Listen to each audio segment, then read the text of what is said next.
Hoje, o nosso mergulho profundo é sobre uma biotecnologia brasileira que está, neste exato momento, no centro de uma verdadeira guerra judicial e científica. Uhum. O nome da substância é polilaminina.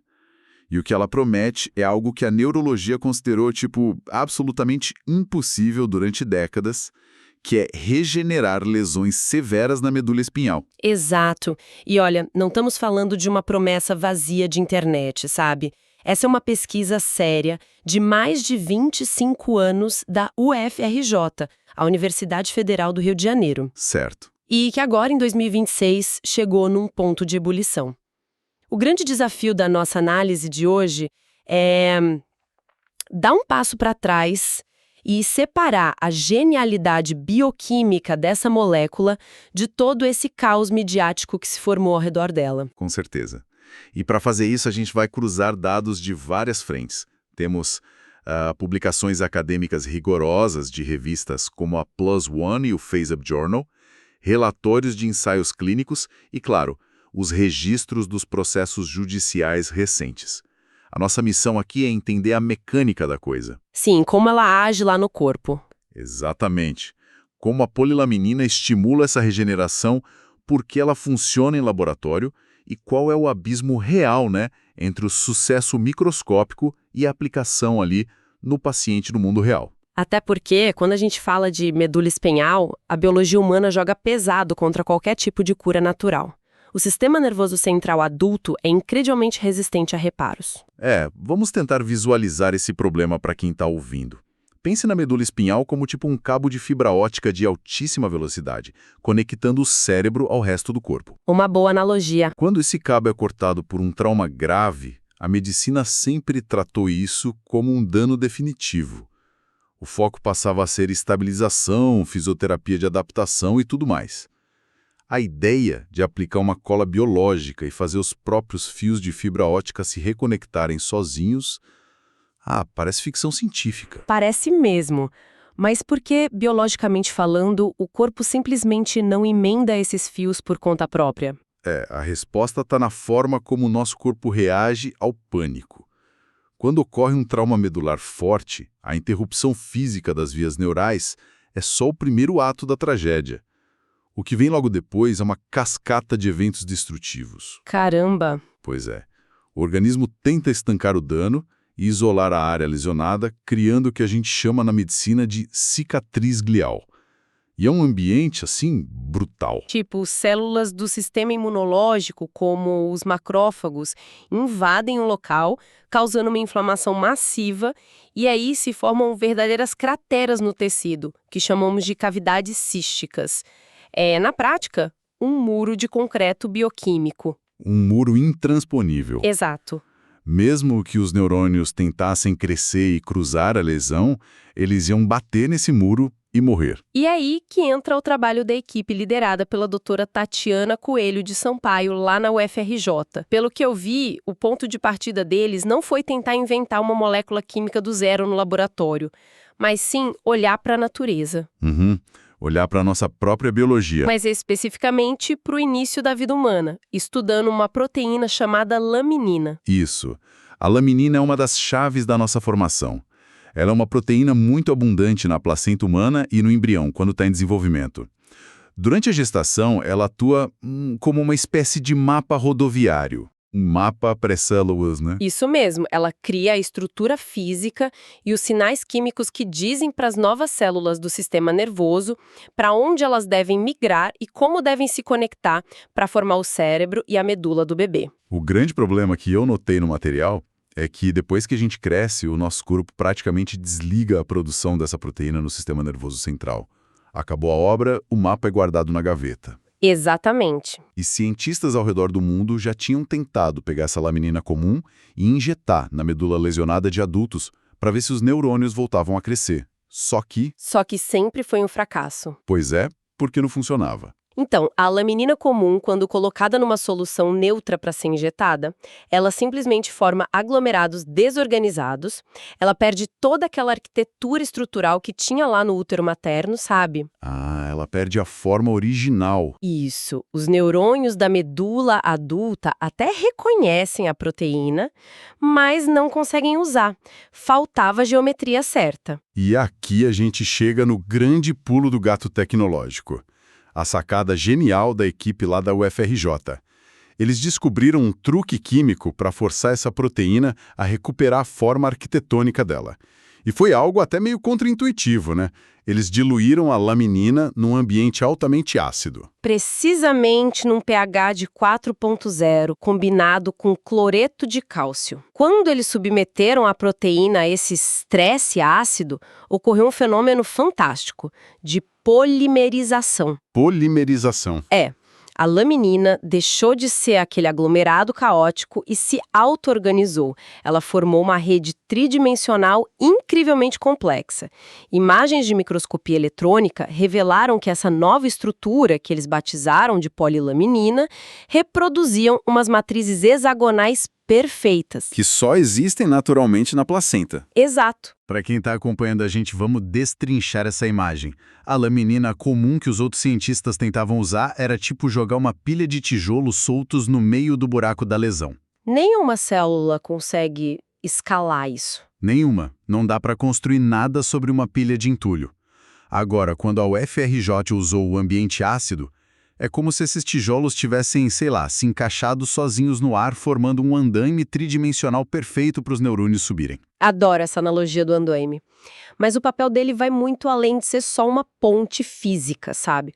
O que torna a polilaminina revolucionária é que ela funciona também como um megafone bioquímico. Megafone? Como assim? Quando ela é injetada na medula, essa geometria perfeita que ela tem induz o agrupamento de proteínas muito específicas na superfície dos neurônios que estão lesionados. Essas proteínas de superfície são chamadas de integrinas. Elas funcionam como sensores. Então, as células têm umas antenas que finalmente reconhecem a estrutura da polilaminina e isso dispara um sinal lá dentro da célula. É isso. Perfeito. E onde esse sinal vai parar? Vai parar direto no motor de crescimento da célula. Quando essas integrinas se agrupam aos montes porque o andaime é perfeito para elas, elas provocam um aumento drástico, tipo cerca de 2 vezes mais nos níveis de uma enzima interna chamada FAC, ou quinase de adesão focal. FAC. Isso. Pensa nessa enzima como a chave de ignição do neurônio. E quando você vira essa chave de ignição, o motor liga. Exato.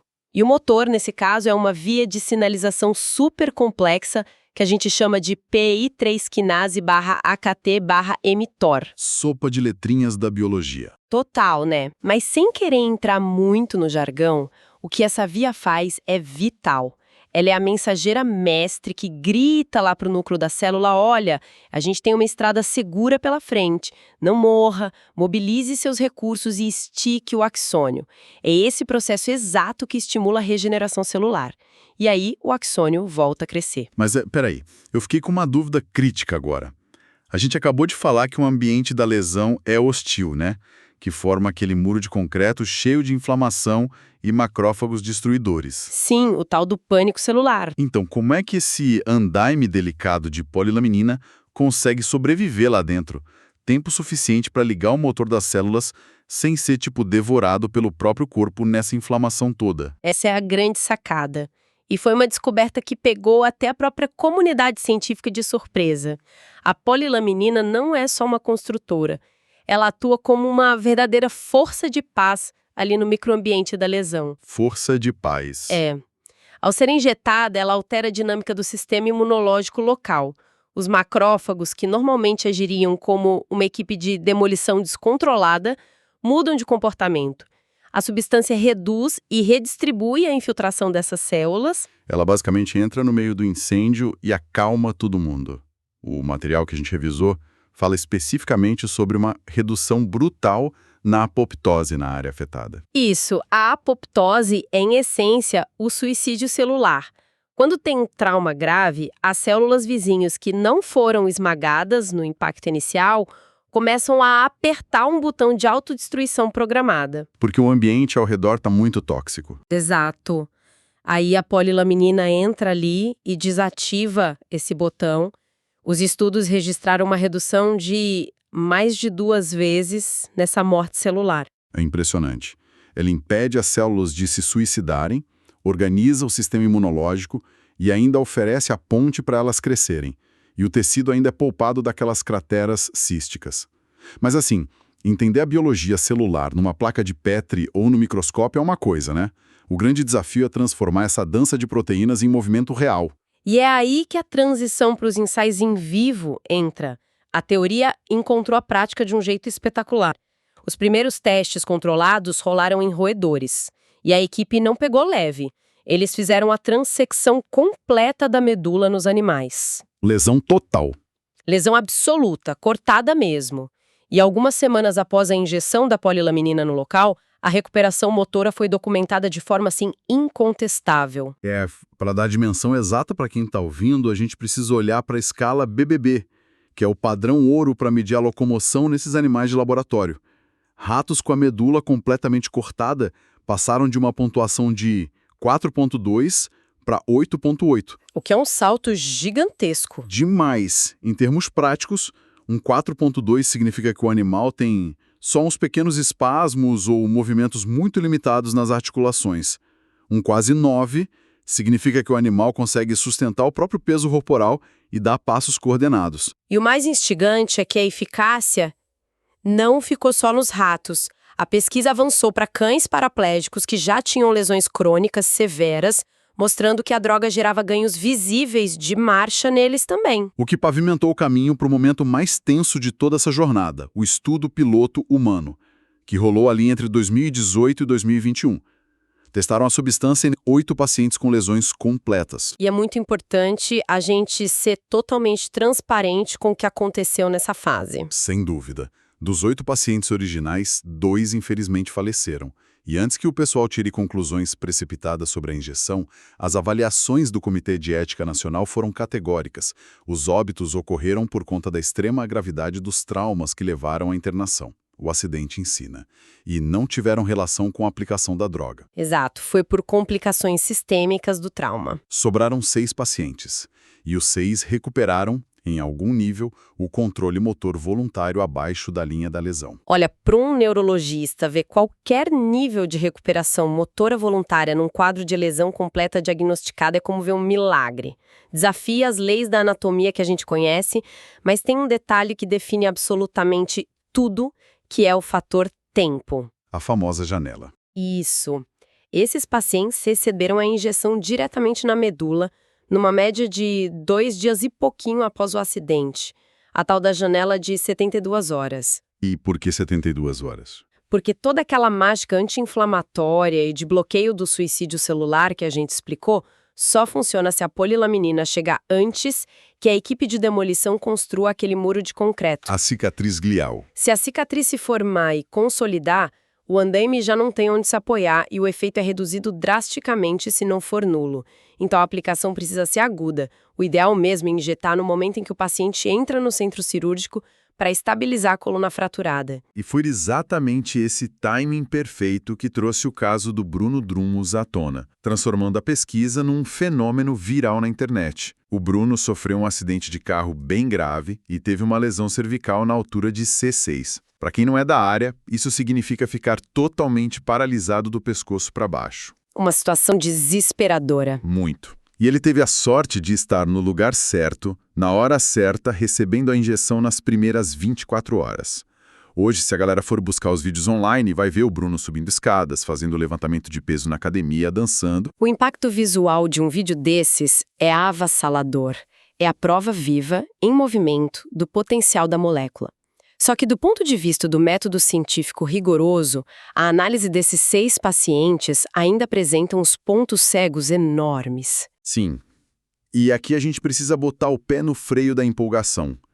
O portal 2FP, que monitora a fundo essas pesquisas de cura medular no mundo, destrinchou esses dados e apontou problemas estruturais bem sérios na forma como foram apresentados até ali, no início de 2024. Quais problemas especificamente? Estamos falando de resultados que, por um bom tempo, foram divulgados só como preprint, sabe? Sem revisão por pares de revistas independentes e, o que é mais alarmante para os pesquisadores, sem um grupo controle. A provocação deles é muito válida. Se você não tem um grupo de pacientes com lesões idênticas recebendo um placebo, como é que você crava com segurança estatística que não foi um caso de recuperação espontânea? É o argumento clássico da validação clínica. Exato.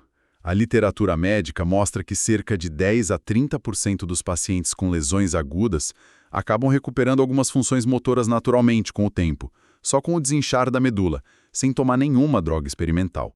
Pois é, esse é o calcanhar de Aquiles de muitos ensaios brilhantes que estão começando. A função de um estudo piloto, tipo esse de fase 1, não é provar que a droga é a cura milagrosa, é só provar que ela não é tóxica e não vai matar o paciente. É focado em segurança, né? Focado em segurança. Sem isolar as variáveis com o grupo controle, afirmar que a polilamina curou o Bruno é uma dedução muito forte.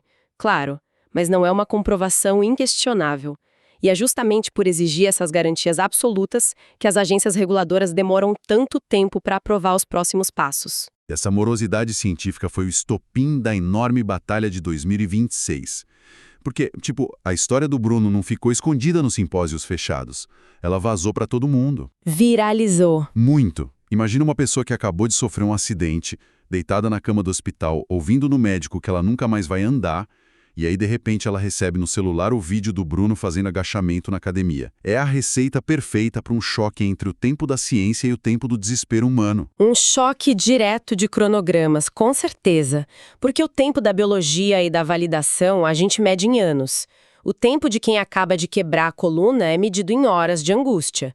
Em janeiro de 2026, a Anvisa finalmente deu a luz verde para a fase 1 oficial dos ensaios com o laboratório farmacêutico parceiro, a Cristália. Só que a fase 1 envolvia apenas 5 novos pacientes, num ambiente extremamente controlado.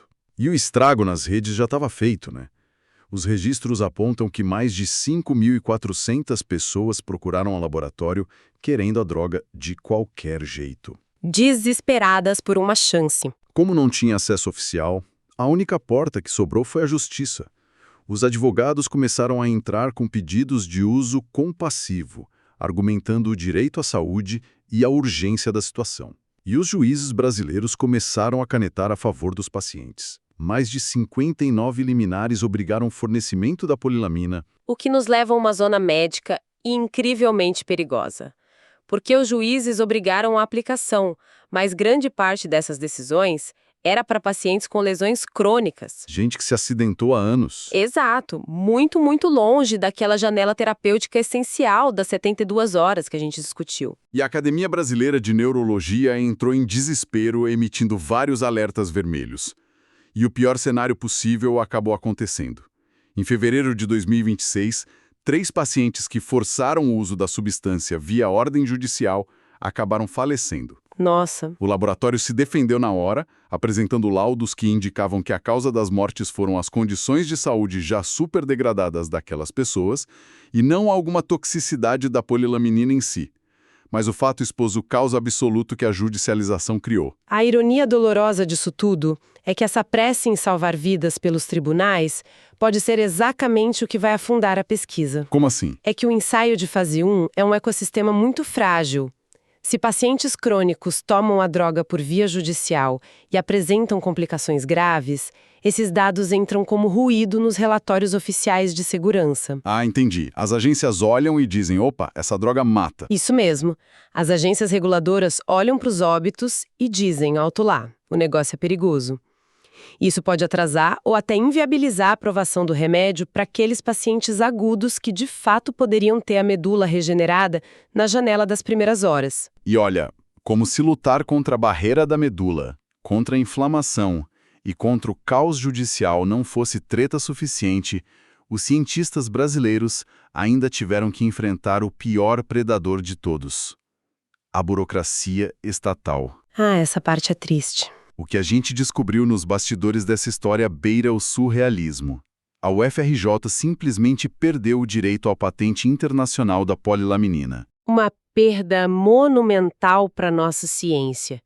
E o mais revoltante é que não foi porque outra instituição, tipo em Harvard ou Oxford, descobriu a molécula primeiro. Foi unicamente porque o INPI, o Instituto Nacional da Propriedade Industrial, demorou exatos 18 anos para processar e analisar o pedido de patente. 18 anos. Vamos colocar isso em perspectiva. Se o pedido de patente fosse uma pessoa, já estaria tirando carteira de motorista, sabe?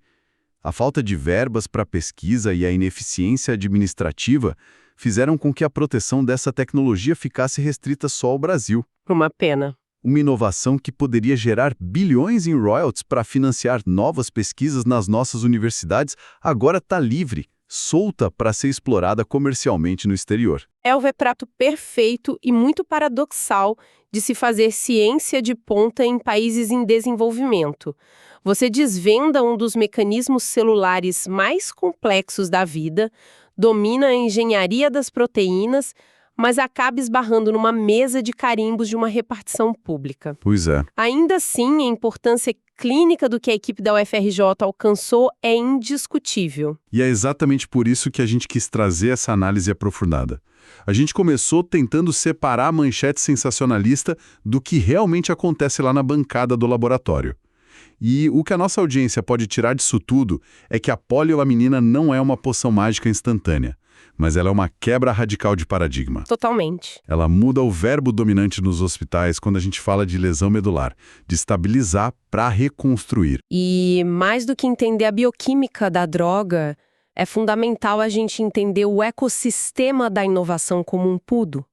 O pensamento crítico exige que a gente olhe para uma possível cura e entenda não só as vias celulares que fazem um neurônio crescer, mas também o porquê a validação clínica não pode ser atropelada, nem pela boa intenção de um juiz, nem pelo clamor de um paciente aflito. Com certeza. Quem está acompanhando a gente agora em o quadro completo quando vê a próxima grande promessa médica rodando pelo TikTok ou pelo WhatsApp. A gente espera que sim. Mas, para encerrar nossa conversa de hoje, eu queria deixar um pensamento, tipo uma semente para o pessoal refletir a partir de tudo que a gente desvendou aqui. Nós vimos que a polilaminina, que é a chave para consertar o sistema nervoso mais complexo do planeta, foi encontrada na matriz da placenta humana. Um órgão temporário. Um órgão que o corpo feminino constrói do zero, usa para gerar a vida e depois expulsa. Um órgão que as diretrizes globais de saúde classificam literalmente como lixo biológico hospitalar. Pois é.